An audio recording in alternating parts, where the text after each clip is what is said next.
Hi friends, നമ്മുടെ മറ്റൊരു പുതിയ വീഡിയോയിലേക്ക് എല്ലാവർക്കും സ്വാഗതം. എല്ലാവരും സുഖമായിട്ടിരിക്കുന്നല്ലോ അല്ലേ? അപ്പോൾ വന്ന പാടെ പറഞ്ഞേക്കാം, ആദ്യമായിട്ടാണ് ഞങ്ങൾ ഈ ചാനൽ കാണുന്നതെങ്കിൽ ഒന്ന് സബ്സ്ക്രൈബ് ചെയ്യണം കേട്ടോ. കൂടുതൽ ബെൽ ബട്ടനോട് അമർത്താൻ ഞങ്ങളുടെ പുതിയ വീഡിയോസിൻ്റെ നോട്ടിഫിക്കേഷൻ കിട്ടാൻ വേണ്ടിയിട്ട്. പിന്നെ എന്താ പറയുക, നിങ്ങളുടെ വീഡിയോയുടെ ലൈക്ക്, കമൻറ്റ്, ഷെയർ ഒക്കെ പ്രതീക്ഷിക്കുന്നു. അപ്പോൾ നമ്മളിന്ന് ഉണ്ടാക്കാൻ പോകുന്നത് എന്താണെന്ന് വെച്ചിട്ടുണ്ടെങ്കിൽ ഒരു സ്പെഷ്യൽ ഐറ്റമാണ്. സ്പെഷ്യൽ ഐറ്റം എന്ന് പറഞ്ഞാൽ നമ്മുടെ വീട്ടിൽ പ്രതീക്ഷിക്കാതിരിക്കുമ്പോൾ നമുക്കൊരു ഗസ്റ്റ് വരുവാന്ന് കൂട്ടിക്കും. അപ്പോൾ നമ്മൾ എന്താ ഉണ്ടാക്കി കൊടുക്കുക? അപ്പോൾ ഞൊടിയിടയിൽ വെറും ചെറിയ ചെറിയ സാധനങ്ങൾ കൊണ്ട് നമുക്ക് വീട്ടിൽ തന്നെ ഉണ്ടാക്കാൻ പറ്റുന്ന വളരെ ടേസ്റ്റി ആയിട്ടുള്ള ജ്യൂസാണ് പരിചയപ്പെടുത്തുന്നത്. അപ്പം നമുക്കതിലേക്ക് പോകാം.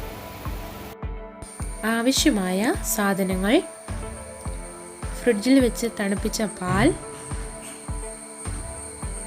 ഈന്തപ്പഴം, ഏലക്ക എന്നിവയാണ്. നമ്മളിത് മിക്സിയുടെ വലിയ ജ്യൂസ് ജാറിലാണ് ഇത് അടിക്കുന്നത്. നമുക്കിനി ജ്യൂസ് അടിച്ചെടുക്കാം.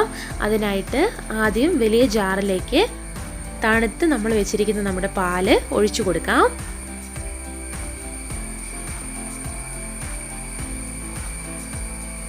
ഇനി നമുക്ക് ഏലക്ക ഇട്ട് കൊടുക്കാം. ഏലക്കയുടെ തൊലിയെല്ലാം കളഞ്ഞിട്ട് കുരു മാത്രമേ ഇടുന്നുള്ളൂ. ഏലക്കയുടെ ടേസ്റ്റ് ഇഷ്ടമില്ലാത്തവർ ഇടണ്ട കേട്ടോ.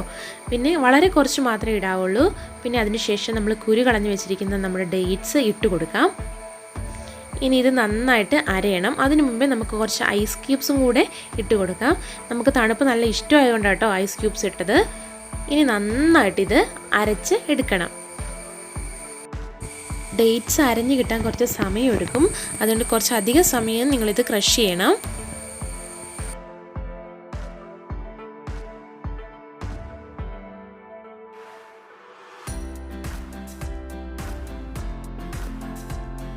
നമ്മുടെ ജ്യൂസ് റെഡി ആയിട്ടുണ്ട്. ഇനി നമുക്കിതൊരു സെർവിങ് ഗ്ലാസ്സിലേക്ക് ഒഴിച്ചെടുക്കാം.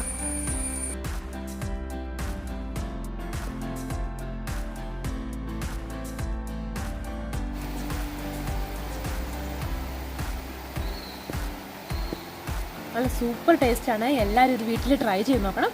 അപ്പോൾ അടുത്തൊരു വീഡിയോയുമായിട്ട് കാണുന്നവരെ ബൈ ബൈ. പോകുന്നതിന് മുമ്പ് നമ്മുടെ ചാനൽ ആദ്യമായിട്ടാണ് കാണുന്നതെങ്കിൽ ഒന്ന് സബ്സ്ക്രൈബ് ചെയ്യണം. പിന്നെ ആ ബെല്ലൈക്കൺ കൂടി പ്രസ് ചെയ്യണം കേട്ടോ. പിന്നെ നിങ്ങളുടെ വീഡിയോ ലൈക്കും കമൻറ്റും ഷെയറും ഒക്കെ പ്രതീക്ഷിക്കുന്നു. മറ്റൊരു വീഡിയോയിൽ കാണുന്നവരെ ബൈ ബൈ.